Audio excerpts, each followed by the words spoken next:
Good morning, this is Jack from Charting Markets, and this is the pre-market webinar for the morning of Wednesday, the 14th of January. My disclaimer, I do this for educational purposes only. I'm here to share my tactical analysis with you. I hope you can take some what I'm doing, learn from it, transfer it to your own charts, and I'm not here to issue trading signals. This is a video for paying subscribers at chartingthemarkets.substack.com. It's published on YouTube after allowed 24 hours. All right, yesterday we had sell signals fixed and brewing across the board, and they've played out pretty much. ES, the 60-minute sell signals made the possible near-miss target. NQ has also made the possible near-miss target. RTY fixed, not quite made the possible near-miss target. This has actually been holding up relatively well. YM made the full target, and actually a buy signal has fixed overnight. DAX signal made the possible near-miss target, and we got weak 6-minute sell signal fixed, but not made target yet on ESTX. We might well see another day's downside. At the moment, this kind of looks like flags forming. But if we do get some more downside, we will see how that goes. It is possible, though, with we had basically negative divergence or sell signals on all 6 yesterday.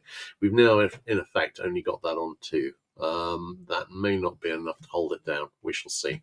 Let's have a look and see how that looks on the bigger picture charts. Now, looking at the daily charts, SPX go back up and retest the high from here, and we could get that RSI 5 sell signal that I was talking about. So that is something I was quite keen to see. We had a little bit of negative divergence here on the hourly RSI 5. That's made target. Nothing on the 15-minute worth the mention, including a buy signal. So we do have a nice looking little level top. This could break down and deliver some more downside. Obvious target here would probably be this trend line here in about the 69.06 area. All right, looking at Qs. Qs, we're still nowhere near a sell signal target, but a sell signal forming because it just hasn't gone up enough. I put in a couple of optimistic trend lines for where this might go if this actually catches a bid, and of course we do have this bull flag that's broken up with a target at a retest of 636.19. That could make target, but I got to say we've made all the other targets, and sometimes one doesn't make it. It's the run to the litter here is tech, and that also is a little worrying because as long as that remains the case, well, most of the gains last year came from tech, and I suspect most of the gains this year would also come from tech. So where is tech? We shall see. All right, looking at Dia, we've got a 60-minute, an RSI 5 daily sell signal, which is now fixed. That's the only one, but nonetheless, it's nice. We have a beautiful pattern from the April low, and we've got a potential double top. It's nice. This and the SPX one are the two nicest patterns here, and they're both pretty nice. Let's have a look at the IWM chart. Oh, sorry, hang on a second. Right, IWM. No real retrace yesterday, so we're not close to a sell signal target. Not really looking for one to form at the moment. We do have hourly sell signals. We've got an hourly RSI 14 sell signal fixed, and it's annoying. Sorry, I'll get back to that. And an RSI 5 sell signal fixed as well. So overall, we've now got a daily sell signal on Dia. We've got hourly sell signals on IWM. Yeah, we could see another day or two's downside. And we do have a couple of nice looking top and patterns. We don't have one of those on IWM, although we do have a pretty decent wedge from the November low. And the setup from the April low isn't bad, but I'd not be looking for a double top here. In the event that this goes down heavily, I'd be looking for a possible head and shoulders to form. We don't really have any viable short-term top and patterns. We shall see. All right, looking at DAX. DAX is continuing higher, as it has been. And on Nikkei, we finally made that target at 52.6K. That is the only target we hadn't made, apart from the Qs hitting the highs, which I have some doubts about. We do have... So I need to have a closer look at that. I think we might have a possible RSI 5 sell signal brewing there. Might have gone a little too low, but it looks about right. So I think that is. So is there a setup to go down directly from here? Yes. Am I expecting to see weakness in the second half of the month? Yes. And are we basically at the second half of the month? Yes. So we could go down directly from here. I'd quite like to see another high retest and go to some negative divergence on the daily RSI 5 on SPX, but it may be we're not going to see that. In terms of the Qs, well, it's been quite a while they've been trailing. I think people are losing confidence in the AI miracle, and that's because there is no AI miracle. I don't think it's, or at least it's not obviously apparent if there is one. Okay, looking at DX. DX, we are still retracing a bit after a push up. We haven't reached the double bottom target yet. I'm still leaning towards the making target. We're consolidating again on EURUSD, where obviously we've got a double top target below. GBP USD, we've got a double top breakdown. I'm more doubtful about this making target, but that's still below as well. USD JPY made the retest of the high. And has gone a bit higher. No double top set up here. Keeping an open mind on that, but obviously that is no longer an open target above that's been hit. USD CAD, possible head and shoulders forming maybe, but really I'm leaning more towards continuation higher. Australian dollar, possible head and shoulders here maybe, and that's actually looking pretty good. We'll see. NZ trying to break down for a double top, not really getting a lot of traction so far. Okay, let's have a look at bonds. Bonds are still trading sideways. Although ZB's doing better than ZN at the moment. Both of these, I think, are consolidating sideways before they go back into the main trend, which is bonds going down. In the event that Trump invades Greenland, that could accelerate a lot. I think you might start finding a lot of American bonds being dumped in an attempt to put pressure on the US government to immediately withdraw. That could have a big impact. Basically, what I'm thinking in terms of bond yields here is there will come a moment, I think, where it breaks over 6% yield on the 30-year, and at that point, it's probably not coming back. Till then, we're testing that resistance, but I'm waiting for something particularly stupid to tip it over the edge. As it is, longer term, we may be on the way there anyway, because we've got.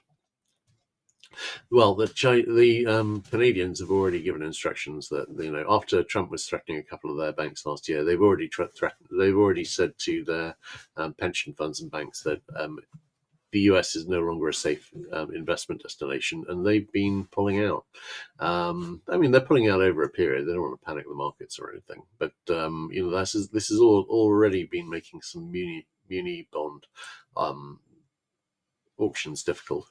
And I think they're probably just the first. Over time, this is likely to happen anyway. Invade Greenland, and I'm thinking that might start happening a lot faster. All right, looking at the oils, CL heading higher. HO hasn't made the the IHS target yet, but it's looking as though it might well. And RBOB hasn't made the double bottom target yet, but it's looking as though it might well. We do have sell signals on HO and CL, and on RBOB, but so far these have done nothing. NG heading back into a retest of the low, possible double bottom there, or we could just continue lower. This is, at the moment, I've got this test down as a strong downtrend. GC has gone higher, kind of a rough channel here. And thinking we might see a bit of a retrace on these weak sell signals. The sell signals we've got, but we've not had a lot of action so far. SI making higher highs, now up at 92. Wow. Go silver. I'd quite like to see it break 100. I'm thinking it might do that soon. Palladium. We still haven't reached the IHS target. I've got that not too far above in the 2010 area, and I think that looks likely to happen. In terms of platinum, which held this IHS, although it almost broke. Although at the moment,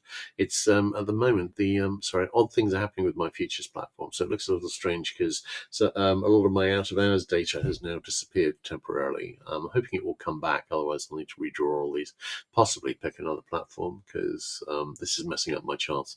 But anyway, here we've got an IHS, although you can't see the right shoulder anymore, which is broken up with a target at a retest really at this high here. So although that was a little higher as well, I think, because that arrow is matching it. So I'm expecting that to go higher. And I think that's got a pretty good chance of making target too. HG, we've already retested the high here. This could be a double top. Waiting to see if that delivers anything at the moment, possibly topping out. In terms of KC, nice pullback here. I'm leaning towards seeing a retest of this low here, but at the moment we're testing the monthly pivot as support. On SB, still looks like an overall bear flag forming. CC looking for a retest of this low, and we're now getting pretty close. We've got a 6-minute buy signal fixed. CT got a double bottom that's broken up here, liking the target in the 66.8 to 67 area.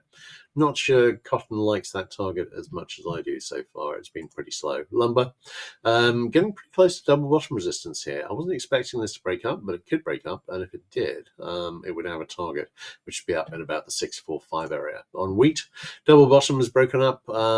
Pretty strong rejection after that. Might be heading back into the lows. On corn, we had a very strong move here. I assume on some bad news on farming, and got a buy signal, and we're seeing a bit of a rally. But obviously this wasn't great on the bigger picture.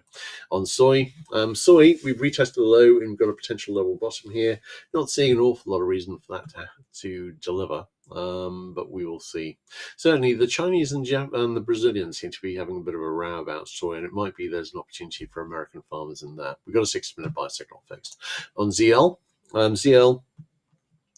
possible 60-minute sell signal brewing on live cattle.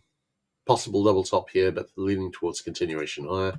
Lean hogs, possible level top here, but leaning towards continuation higher. All right, great. Let's have a look at other questions. Yeah, well, no, my pleasure, guys. It's I've been thinking about this a lot. I'm going to be doing a post when I get around to it. I've had a bit of writer's block lately, but I'm going to be doing a post on the macro risks and the impact of tariffs and so on. But none of it's good. Not good things to see. So I know Trump is confidently predicting very strong growth for next year, but the fact is he always does that. He just makes his stuff up. So in terms of the actual facts on the ground, not looking that promising. And unfortunately, it can drag the whole world down, I think. All right, anyway, my pleasure as always, guys. Everyone take care, and I'll catch you guys tomorrow.